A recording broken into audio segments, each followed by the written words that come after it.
Hey guys, okay, so I'm going to do a quick thing on tool sharpening. There's a lot of people asking in a lot of the groups, like, what's the best sharpening jig setup thing to get, and in fairness, I've never used a sharpening jig in all of my years of doing anything with carpentry tools, primarily because I can't afford one, or I can't justify spending 100 and however many dollars on the Wolverine jigs and stuff like this. Admittedly, they look very good, and the idea of being able to get consistently perfect results on every time you sharpen, it's very appealing. But ordering from America, being in Poland as I am, and not only would it cost me about $120 for the jig setup, it would also cost me another sort of $50 for the postage. It's a lot of money, and I can't really justify the expense, so I've continued to sharpen by hand. I can't guarantee that you will always get perfect results. You're not going to get that beautiful, consistently flat, shiny surface that you get with jigs. But you, with a little bit of practice, you are going to be able to sharpen your tools to a level that's going to be acceptable. Certainly enough to be able to turn wood. I haven't had any problems. I've occasionally buggered up one of my sharpenings, and I've sort of noticed that I've buggered it up, and so I spend a little bit more time, grind it down a little bit more, and really, with a bit of concentration, you can fix any problem. So, as I've said before, micro shop, so everything's mobile. Grinder is set up, locked to the desk with a couple of clamps. This is another thing about, because I'm in the micro shop and everything. If I had one of these sharpening jigs, which is kind of permanently set up, sticking out yay far from the grinder, I would have to take that off every single time I wanted to put it back up there, and then put it back on again when I brought it down. And the only thing I use my grinder for really is sharpening tools. So if I was going to invest in one of those jigs, I would probably have to think about some sort of permanent setup. I've seen some people make their own sharpening jigs based on the Wolverine and one-way systems, and they look great. I'm well up for having a go. I am keen to try and make one, but again, it would have to be set up in such a way that it was easy to take apart, put back together again without spending too much time on it. The way it is at the moment, I just whack the grinder on the desk, clamp it down, plug it in, turn it on, grind my tool, turn it off again. And when you're in the middle of a turn-in and you're turning hardwood, the speed to be able to do that very quickly is beneficial, rather than having to spend so much time doing it that you kind of get out of the turning. Do you know what I mean? You lose the flow. So, health and safety in this case, I would suggest keeping the floor relatively clear of sawdust. Make sure you have a bit of a sweep up, because sparks and sawdust will make fire. Possibly equip yourself with something respiration wise, block your airways from getting all of this horrible carcinogenic metal dust in your lungs. Maybe something to cover your eyes. I tend not to use that because it rattles when it's running, but then again, it rattles when it's running if it's up there like that as well, so not a big difference. If you're going to use a grinder a lot to sharpen your tools, I would advise investing in something like this. It was incredibly cheap, and this is a wheel dresser. Once you've ground a few times, like with the traditional stone wheels at least, you're going to find that it dips in the middle. You get this sort of crater running the whole length of the wheel, and this will impede your ability to sharpen consistently. Dressing stone, very cheap, a few seconds on there and your stone is back to round. Whoops, it's well worth doing. So I'm going to try and set this up so you can see what I'm doing. As I say, I'm not a professional. This is just how I sharpen my tools, but it works for me. Let's see, with the old spindle roughing gouge, I hope I'm putting this right in front of you. It's a simple turn. You're literally going to address the wheel with the tool, and something that people don't talk about enough, I think, is that what you're looking for is the sparks just coming over the top of the edge, and this means that you are attacking the edge perfectly. You're hitting all along it and you're hitting the tip, and that's what you're looking for, is that spark trail to just come over the top. So start by riding the bevel and then gently move it up And then with this kind of sharpening, you're literally just twisting the gouge like this, and then you can run it back again, and that's all you need to do. And I have noticed that my spindle roughing gouge is looking a little bit shady. Might need replacing at some point. With your diamond parting tool, similar, just rub the bevel very gently, hit that point, and then you're just going to rub it backwards and forwards a little bit. Very simple. Scrapers, again, just looking for that point, and you're just rocking backwards and forwards with like a long twist. Oh, sorry, a long turn. You're not really having to do anything else with it because you just want a very slight angle, which is going to allow you to scrape. Skew. There's a lot of info that I can't tell you about the angle that your skew should be and the perfect angle of the bevel and all of this.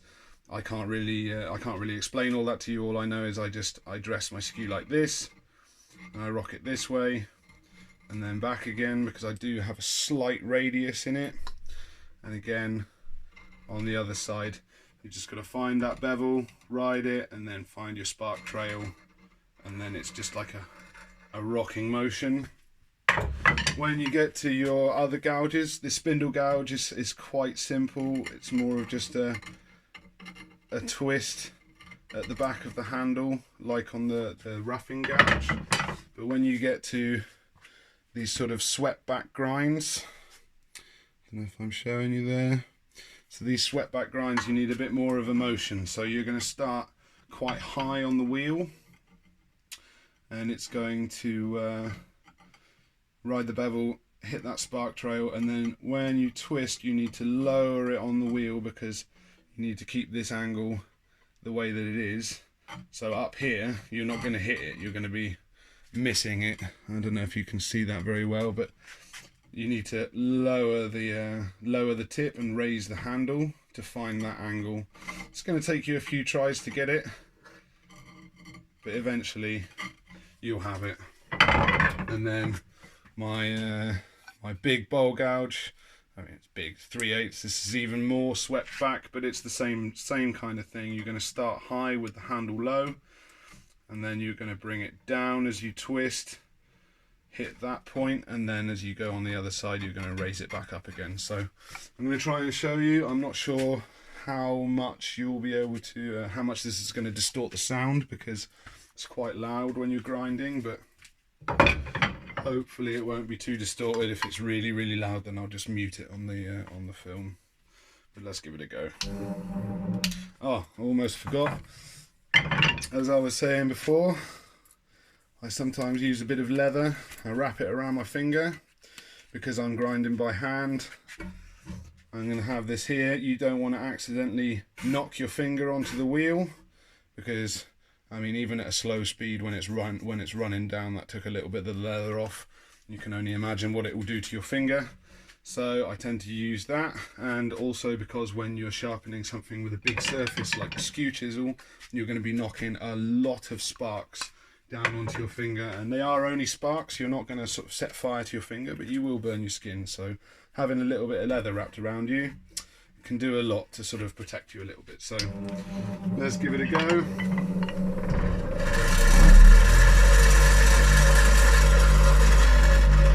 Less noisy like that. Let's try it like that.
So there we go. I don't know if you can hear me, that thing's still running.